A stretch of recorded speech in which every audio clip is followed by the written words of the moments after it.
हिंदुस्तानी cinema की पहली item girl एक ऐसी नृत्यांगना जिसने इंडियन क्लासिकल डांस से तो धमाल मचाया ही था, लेकिन कैबरे डांस को भी उन्होंने भारत में लोकप्रियता के शिखर पर पहुंचा दिया था।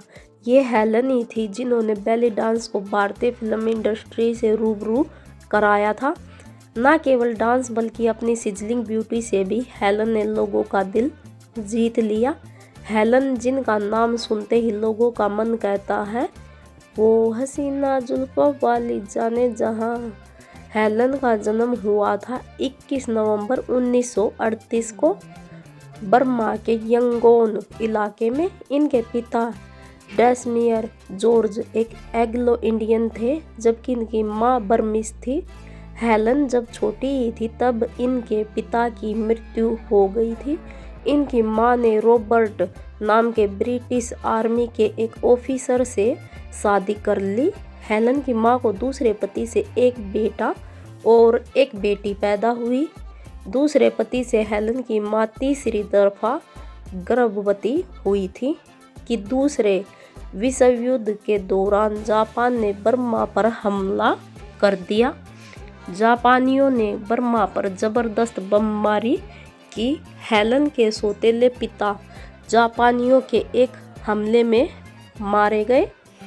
जान बचाने के लिए हेलन की मां ने अपने सभी बच्चों को साथ लिया और हिंदुस्तान की तरफ भागना शुरू कर दिया। बर्मा से जान बचाकर भागने वाले लोगों का एक बड़ा काफिला भारत की ओर आ रहा था। अपने सगे छोटे भाई और दो छोटे सौतेले भाई बहनों के साथ हेलन और उनकी मां को जिंदगी बचाने के उस सफ़र में बेहद मुश्किलों का सामना करना पड़ा था। ये लोग कई दिनों तक भूखे प्यासे चलते रहे। इस बीच इनके काफिले के कई लोग बीमारी से मर गए तो कुछ बेहद पीछे छूट गए। रास्ते में कुछ गांव वाले इन लोगों की थोड़ी बहुत मदद जरूर कर रहे थे। वो लोग इन्हें पानी और खाना दे दिया करते थे, लेकिन वो सफ़र बेहद लंबा था और खाना बेहद कम था। किसी तरह हेलन की मां अपने परिवार को लेकर ब्रिटिश आर्मी के एक कैंप में पहुंच गई। पहले कलकत्ता और फिर मुंबई आया हेलन का परिवार। ब्रिटिश आर्मी ने उनकी मदद की और आखिरकार 9 महीने के उस सफ़र के बाद सितंबर 1942 को हेलन का परिवार असम के डिब्रूगढ़ आ गया। उस बेहद थका देने वाले संघर्ष ने हेलन और उनकी मां को तोड़कर रख दिया था।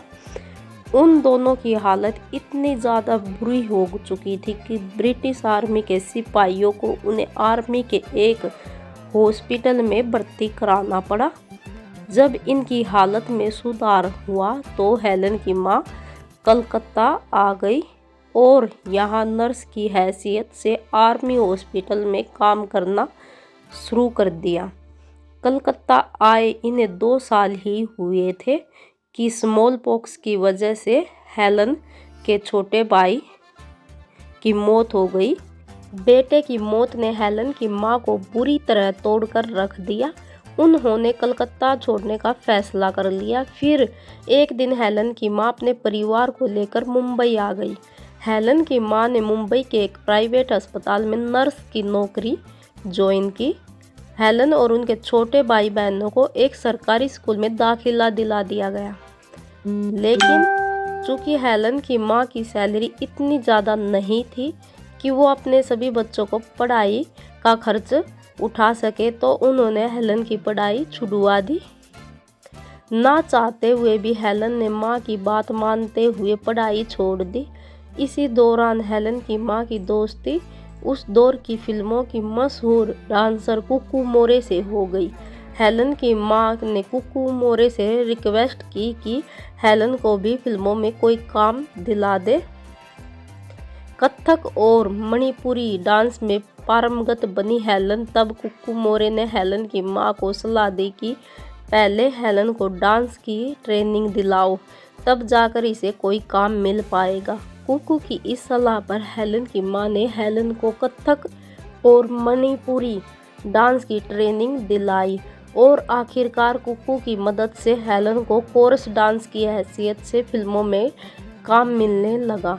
साल 1951 में रिलीज हुई सबिस्ता और आवारा नाम की फिल्मों में हेलन को पहली दफ़ा कोरस डांसर के तौर पर काम करने का मौका मिला। हेलन की पहली सोलो परफॉर्मेंस। चूँकि हेलन कुकू की दोस्त की बेटी थी तो कुकू ने हेलन को लीड डांसर के तौर पर काम दिलाने की कोशिश शुरू कर दी। जल्द ही कुकू की कोशिशें रंग लाई और 1952 में रिलीज हुई फिल्म अलिफ लैला में पहली दफ़ा हेलन को सोलो डांसर के तौर पर काम किया।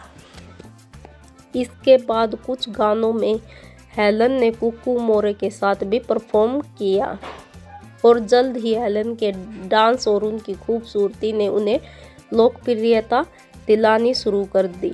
हेलन की डिमांड बढ़ने लगी और उन्होंने खूब पैसा कमाना शुरू कर दिया।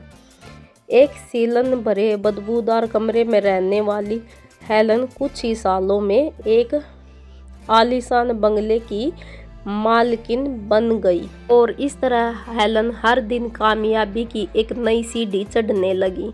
इसी दौरान Helen film producer PN Arora के साथ रिलेशन में आ गई और कुछ दिन रिलेशन में रहने के बाद आखिरकार हेलन ने पीएन अरोड़ा से शादी कर ली। बहरहाल कुकू की मौत के बाद हेलन और कुकू का ये अनोखा चैप्टर आखिरकार बंद हो गया।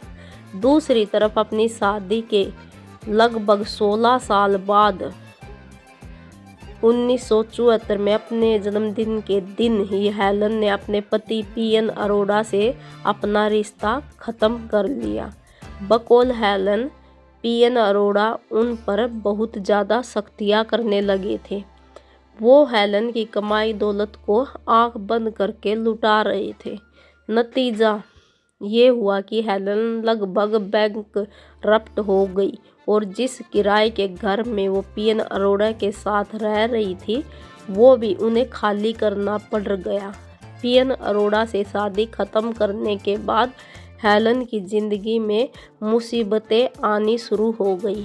कहा जाता है कि हेलन के पति माँ और अपने भाई बहनों के साथ भी रिश्ते बिगाड़ लिए थे। परिवार से हेलन के रिश्ते इतने ज़्यादा खराब हो गए थे कि हेलन ने उनसे हर तरह से अपना नाता तोड़ लिया था। वहीं 50 और 60 और 70 के दशक के शुरुआती सालों तक हर किसी की पहली पसंद रही हेलन को अब बढ़ती उम्र की वजह से काम मिलना भी काफ़ी कम होने लगा था। वजह थी फिल्म इंडस्ट्री में इस समय तक कई नई हॉट और जवान डांसर्स का आ जाना था। एक वक्त में जिस हेलन के पास काम खुद चलकर आता था, अब उसी हेलन को काम मांगने के लिए डायरेक्टर प्रोड्यूसर्स के दरवाज़ों पर दस्तक देनी पड़ती थी। इत्तेफाक से इसी दौरान हेलन की मुलाकात मशहूर और मारूफ लेखक सलीम खान से हुई। सलीम खान ने हेलन को काम दिलाने में काफ़ी मदद की। इसी दौरान दोनों के बीच नज़दीकियाँ बढ़ने लगी। हेलन को सलीम खान की अच्छाई और सलीम खान को हेलन की सादगी बेहद पसंद आई। सलीम खान तो हेलन पर बेहद जान छिड़कते थे। हेलन सलीम खान को कितनी पसंद थी इसका अंदाज़ा ऐसे लगाया जा सकता है कि शादीशुदा और कई बच्चों का पिता होने के बावजूद सलीम खान ने हेलन से साल 1981 में शादी कर ली।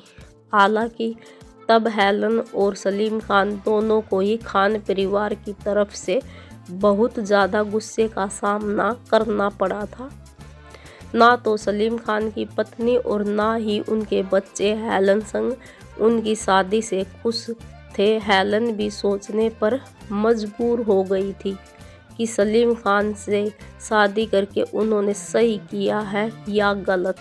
हेलन को काफ़ी अफसोस भी हुआ था लेकिन धीरे धीरे हेलन के बर्ताव से प्रभावित होकर खान परिवार ने हेलन को स्वीकार कर ही लिया।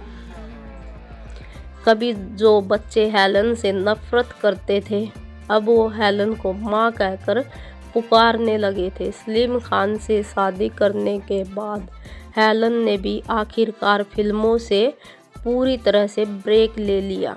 हालांकि कुछ फिल्मों में वो गेस्ट रोल करते हुए जरूर नज़र आती रही है।